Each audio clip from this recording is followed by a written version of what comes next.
Dear students, आज हम RT 2009 की 38 धाराएं की स्टडी कर रहे हैं।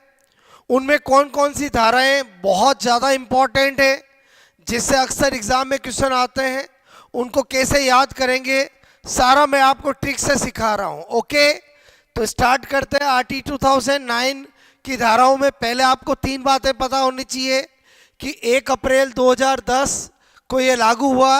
आरटी 2009 में टोटल 7 चैप्टर है और कुल 38 धाराएं हैं। क्लियर? और वो 38 धाराएं मैं आपको शॉर्ट तरीके से स्टडी करा रहा हूँ, कॉम्पिटिटिव अप्रोच के साथ स्टडी करा रहा हूँ। ओके, तो जो धारा फर्स्ट है उसमें आरटी 2000 का नाम, लागू तिथि, कहाँ का लागू, उन सब का वर्णन किया गया है। तो धारा फर्स्ट में तो डेफिनेटली इंट्रोडक्शन ही होगा, तो क्या नाम, क्या तिथि, वो चीज़ है। क्लियर? No problem. धारा 2 के अंदर आरटी की विशेष शब्दावली का वर्णन किया गया है। विशेष शब्दावली के कुछ एग्जाम्पल, जैसे आरटी 2009 में बालक का मतलब क्या है? 6 से 14 वर्ष के आयु के बालक। प्रति व्यक्ति फीस से विद्यालय द्वारा निर्धारित फीस के से भिन्न किसी प्रकार का अनुदान या डोनेशन की बात। दुर्बल वर्ग के बालक अक्सर एग्जाम में पूछ लिया जाता है। तो माता पिता या संरक्षक जिनकी वार्षिक आयु सरकार द्वारा निश्चित न्यूनतम सीमा से कम हो, उसको बोलते हैं। असुविधाजनक समूह के बालक का मतलब SC ST या सामाजिक रूप से पिछड़े वर्ग के बालक। प्रारंभिक शिक्षा का मतलब 1 से 8वीं कक्षा। इसका मतलब हुआ कि शब्दावली का वर्णन धारा 2 में किया गया है। क्लियर? तो 2 धाराएं, कोई दिक्कत नहीं, धारा फर्स्ट और धारा सेकंड। ओके, तो आपको आई होप मेरी बात दोनों में समझ में आई होगी। इनमें किसी ट्रिक की जरूरत नहीं है क्योंकि ये इजीली याद रहता है। क्लियर? ओके, तो आपको पता होना चाहिए कि धारा फर्स्ट और धारा सेकंड में इनका वर्णन किया गया है।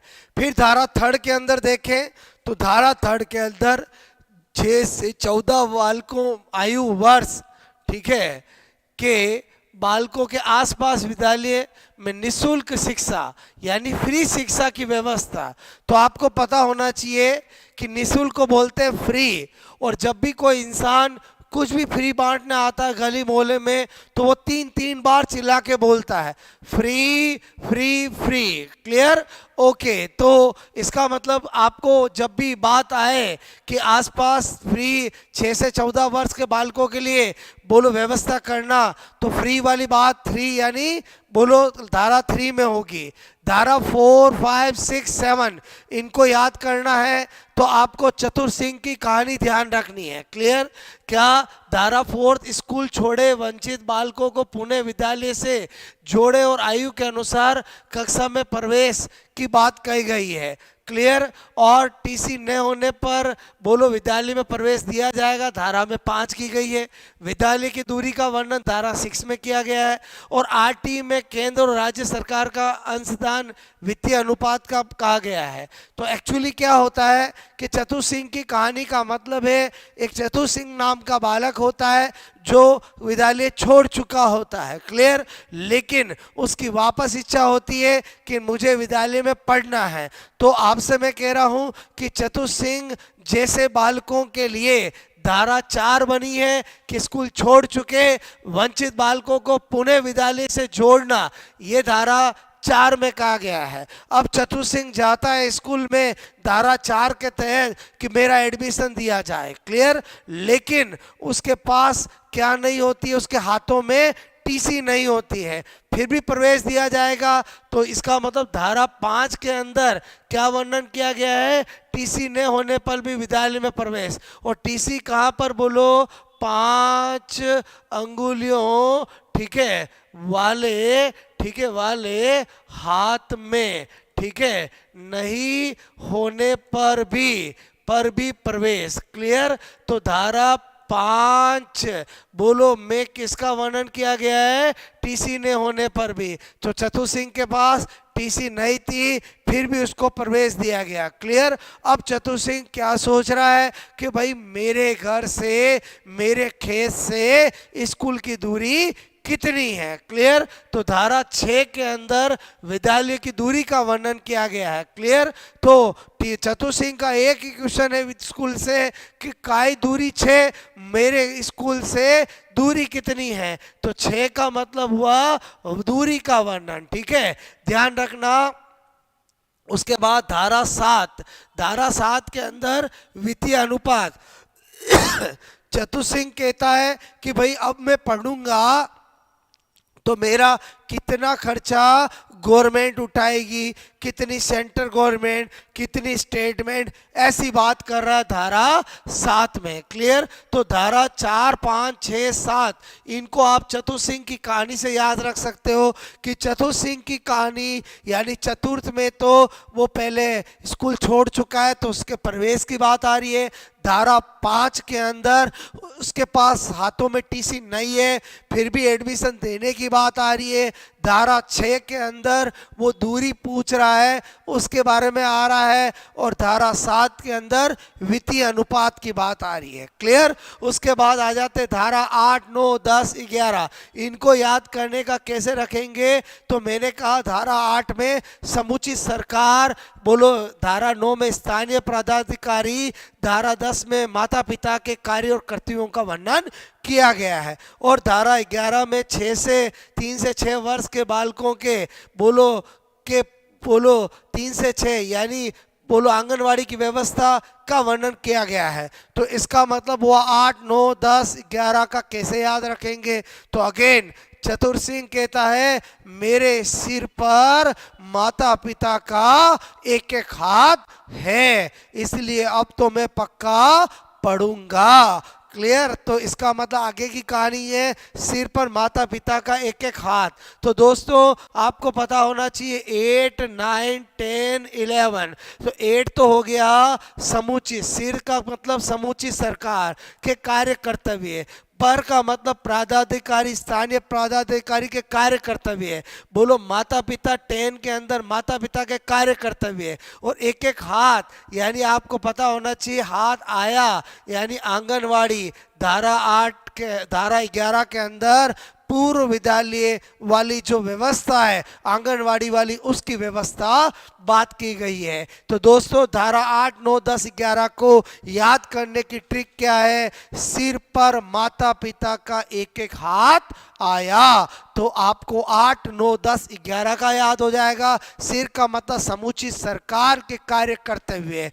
बोलो 9 का मतलब पर का मतलब प्राधिकारी जो आपके स्थानीय प्राधिकारी के कार्य कर्तव्य है। धारा 10 का मतलब माता पिता के कार्य कर्तव्य और धारा 11 यानी आपका आया यानी आंगनवाड़ी का व्यवस्था की बात की गई है। आई होप आपको 11 धारा तक याद हो गई होगी। उसके बाद बात करते धारा 12 कमजोर वर्ग दुर्बल वर्ग के बालकों के निजी विद्यालय में 25% सीटों का आरक्षण। इसको तो लगा दो वेरी वेरी इंपॉर्टेंट। आपको पता होना चाहिए कि आरटी 2009 के अंदर धारा 12 के अंदर ये बात कही गई है कि दुर्बल वर्ग के बालकों का बोलो निजी विद्यालयों में 1 से लगाकर 8 तक 25% सीटों का प्रावधान प्रत्येक कक्षा में रखा जाएगा। ओके, कक्षा 1 से बात की गई है और यही बात आरटी 2011 के अंदर राजस्थान के आरटी 2011 के अंदर बोलो धारा 10 में कही गई है। दोनों बातें ध्यान रखना। आरटी 2009 का पूछे तो धारा 12 और आरटी 2011 पूछे तो धारा 10 के अंदर कही गई है। ओके, उसके बाद धारा 13 प्रवेश के समय कोई परीक्षा नहीं लेना, अनुवीक्षण कोई बोलो प्रतिवेदी फीस नहीं लेना और अगर लिए तो पकड़े जाने पर 10 गुना जुर्माना लगाया जाएगा। अगर एग्जाम में पूछा जाए कि प्रतिवर्ती फीस लेने पर उस पर स्कूल पर कितना जुर्माना लगाया जाएगा, जितना अमाउंट लिया है उससे 10 गुना लगाया जाएगा। क्लियर। तो धारा 13 के अंदर अनुवीक्षण नहीं की बात कही गई है। 13 यानी ऊ के आपको पता चल रहा है। क्लियर। उसके बाद धारा 14 के अंदर जन्म प्रमाण पत्र न होने पर भी विद्यालय में बालक का प्रवेश दिया जाए, यानी धारा 14, बोलो 14 यानी फोर्स नहीं, किसका फोर्स नहीं, बोलो बर्थ सर्टिफिकेट का फोर्स नहीं। अगर बालक के पास कोई बोलो बर्थ सर्टिफिकेट नहीं है फिर भी उसको प्रवेश दिया जाएगा। क्लियर, कोई फोर्स नहीं किया जाएगा। ओके, धारा 15, किसी भी बालक बोलो किसी भी परिस्थिति में बालक को विद्यालय में प्रवेश से वंचित नहीं किया जाएगा। अर्थात क्या कहना चाहते हैं, प्रवेश की अंतिम तिथि 30 सितंबर, उसके बाद भी कोई बालक आता है तो उसको प्रवेश दिया जाएगा। आपको पता होना चाहिए 15 यानी डबल 30 यानी दुगुना। 30 सितंबर के बाद भी कोई प्रवेश लेने आता है तो उसे प्रवेश दिया जाएगा। धारा 16, बालक की प्रारंभिक शिक्षा में फेल नहीं किया जा सकता है। आप ध्यान रखना, वेरी इंपॉर्टेंट, वो कौन सी धारा है जिसके अंदर कहा गया है कि प्रारंभिक शिक्षा तक किसी भी बालक को फेल नहीं किया जाएगा, तो वो है धारा 16। क्लियर, अक्सर आपने देखा होगा 16 वर्ष की जो उम्र होती है उसमें हम फेल हो भी जाते हैं तो उसको फेल नहीं माना जाता है। क्लियर, क्योंकि बोलो बच्चा 18 वर्ष से ऊपर भी नहीं हुआ है तो उसकी हर गलती माफ कर दी जाती है। क्लियर, तो धारा 16 ध्यान रखना है। ओके, उसके बाद धारा 17, very very important competitive exam के पॉइंट ऑफ से, बालक को शारीरिक और मानसिक रूप से दंडित नहीं किया जा सकता। इस धारा को देखते ही बालक कहते हैं अब नहीं है खतरा क्योंकि धारा है 17। बोलो अब कोई नहीं है खतरा क्योंकि बालक कहते हैं अब हमारे पास है धारा 17। क्लियर, तो आपको ध्यान रखना, वेरी इंपॉर्टेंट। धारा 18, कोई भी बालक सरकार की कोई भी विद्यालय सरकार की अनुमति के बिना नहीं खोला जा सकता। आपको पता होना चाहिए कि उम्र 18 मान्यता की होती है। आपको उम्र 18 के बाद हर चीज में आपको क्या लेनी पड़ती है, मान्यता लेनी पड़ती है, यानी उम्र 18 मान्यता जरूरी। ओके, धारा 18 के अंदर क्या कहा गया है कि बिना अनुमति के कोई भी विद्यालय बोलो कोई भी विद्यालय बोलो नहीं खोला जा सकता है। धारा 19, विद्यालय की भौतिक मापदंडों का वर्णन किया गया है। 3 वर्ष में पूर्ण मापदंड 19 मतलब 3 वर्ष में उसको मापदंड पूरे करने पड़ेंगे। भवन के फर्नीचर का A to Z, फैकल्टी की सबकी व्यवस्था। क्लियर, धारा 20, केंद्र सरकार RT में संशोधन कर सकती है। आपको पता होना चाहिए कि T20 में अक्सर संशोधन होते रहते हैं, नए नए नियम आते रहते हैं, तो आपको पता होना चाहिए केंद्र सरकार RT में संशोधन कर सकती है। कौन सी धारा में, धारा 20 के अंदर T20। क्लियर, धारा 21, विद्यालय प्रबंधन समिति का वर्णन किया गया है। वेरी इंपॉर्टेंट, 21 मतलब एकीकरण, एकीकरण मतलब प्रबंधन। इसका मतलब विद्यालय प्रबंधन समिति का गठन किस धारा की बात की गई है, धारा 21 के अंदर। धारा 22, विद्यालय की विकास योजनाओं का प्रारूप कौन तैयार करेगा, SMC द्वारा। 22 मतलब भाई, भाई मतलब भाई, भाई मतलब भाईचारा, और जहां भाईचारा होता है वहां पर विकास होता है। क्लियर, तो इस तरह से ध्यान रख सकते हैं। धारा 23, अध्यापक पद की योग्यता और वेतन आदि का वर्णन आपको पता होना चाहिए। वेरी इंपॉर्टेंट, 23 मतलब टेट मतलब टेट, और अध्यापक की योग्यता क्या होनी चाहिए, बोलो वो टेट क्लियर हुआ होना चाहिए। क्लियर, धारा 24, अध्यापक के कार्य और कर्तव्य आपको पता होना चाहिए। 24 मतलब जॉब, जॉब किसकी, बोलो सर की, उसके कर्तव्य, सर मतलब टीचर, अध्यापक के कार्य कर्तव्य का वर्णन धारा 24 में किया गया है। उसके बाद धारा 25, बोलो आपको पता होना चाहिए अध्यापक विद्यार्थी अनुपात, बोलो यानी सामान्य अनुपात 1:40, प्राथमिक विद्यालय में 1:40, उच्च प्राथमिक विद्यालय में 1:35। ये सब वर्णन क्या गया है, बोलो धारा 25 के अंदर। क्योंकि अगर RT कहता है अगर ये निर्धारण नहीं करेंगे स्टूडेंट बहुत ज़्यादा हो जाएंगे, टीचर पढ़ाएगा तो बच्चों को उनके बोलो पढ़ाया हुआ पचेगा नहीं। इसका मतलब 25 बोलो पचना डाइजेस्ट सही अनुपात होने पर ही हमारे चीजें पचती है। तो बच्चों का और टीचर का रेशियो भी सही होगा, तभी बातें सही रहेगी। इसी धारा 25 के अंदर प्राथमिक विद्यालयों में बोलो कार्य दिवस 200 दिन का और कार्य घंटे 800 घंटे का, उच्च प्राथमिक विद्यालय में कार्य दिवस 220 और कार्य घंटे 1000 ब्रोलो का प्रावधान है। और एक सप्ताह में 45 कार्य घंटे होने चाहिए, इसका वर्णन धारा 25 में किया गया है। आई होप आपको धारा 25 समझ में आई होगी। अध्यापक विद्यार्थी अनुपात का वर्णन धारा 25 में किया गया है। अगर ये अनुपात सही होगा तो ही बोलो पाचन होगा, बच्चों को पढ़ाई जमेगी। उसके बाद धारा 26 सरकारी विद्यालयों में कुल स्वीकृत पद में 10% से अधिक रिक्त नहीं हो रहेंगे। यानी अगर आपको बोलो अगर छवि सुधारनी है तो इसको पालन करना पड़ेगा कि जितने भी स्कूल से गवर्नमेंट उनमें जितने पद होने चाहिए उसमें 10% से ज़्यादा पद खाली नहीं होने चाहिए। 26 छवि सुधारना, 10% से ज़्यादा रिक्त नहीं, तो अपने आप छवि सुधरेगी। धारा 26 में वर्णन किया गया है। धारा 27 लगा दो, वेरी इंपॉर्टेंट, अक्सर एग्जाम में पूछा जाता है। जनगणना, आपदा प्रबंधन, चुनाव के अलावा अन्य कार्य में टीचर को न लगाना। बोलो 27 मतलब सताना। बोलो आप समय करो कहा गया इनके अलावा और किसी में नहीं लगाया जा सकता, टीचर को नहीं सताया जा सकता। तो टीचर को सताने के लिए प्रावधान किस धारा में बनाया गया है? 27 में बनाया गया है। क्लियर। उसके बाद धारा 28 सरकारी बोलो अध्यापक निजी शिक्षण प्रक्रियाओं में भाग नहीं लेगा। इंपॉर्टेंट है, आपको पता होना चाहिए। 28 और धारा 28 के अंदर अच्छाई की बात की गई है कि कोई भी गवर्नमेंट टीचर किसी भी प्राइवेट स्कूल के अंदर बोलो नहीं पढ़ा सकता है। क्लियर। तो ये बोलो एक्स्ट्रा टाइम में 28 में कहा गया है। धारा 29 पाठ्यक्रम और मूल्यांकन प्रक्रिया का वर्णन किया गया है। 29 मतलब उन्नति की बात की गई है। अच्छा पाठ्यक्रम, अच्छा मूल्यांकन होना चाहिए, ये सब वर्णन किया गया है। धारा 30 प्रारंभिक शिक्षा में बोर्ड परीक्षा अनिवार्य नहीं। लगा दो, वेरी इंपॉर्टेंट, वेरी इंपॉर्टेंट। किस धारा के अंदर प्रारंभिक शिक्षा 1 से 8 के अंदर बोर्ड बोलो परीक्षा को अनिवार्य नहीं किया गया है?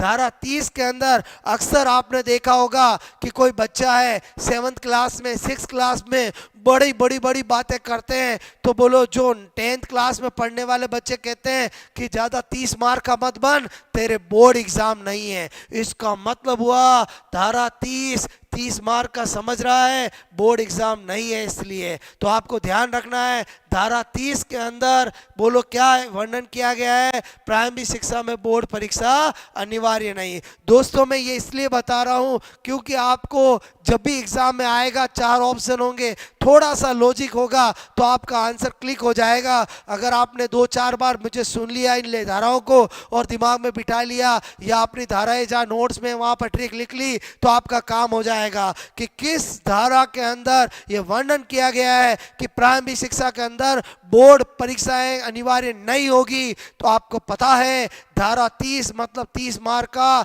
नहीं समझ, क्योंकि तेरे बोर्ड एग्जाम नहीं है। उसके बाद धारा 31 बालकों को अधिकारों की सुरक्षा, 31 अकेले की सुरक्षा, एक बालक की सुरक्षा की धारा 31 में बात की गई है। उसके बाद धारा 32 बाल अधिकार संरक्षण आयोग से अपील, यानी पता बालक से जुड़ी समस्या का 3 माह में निपटारा। बोलो धारा 32 यानी बात करके निपटारा। बोलो किस में कहा गया? धारा 32 के अंदर अगर बालक की कोई समस्या है तो उसका बात करके निपटारा करने की बात धारा 32 में कही गई है। धारा 33 राष्ट्रीय सलाहकार परिषद का गठन, धारा 34 राज्य सलाहकार परिषद का गठन।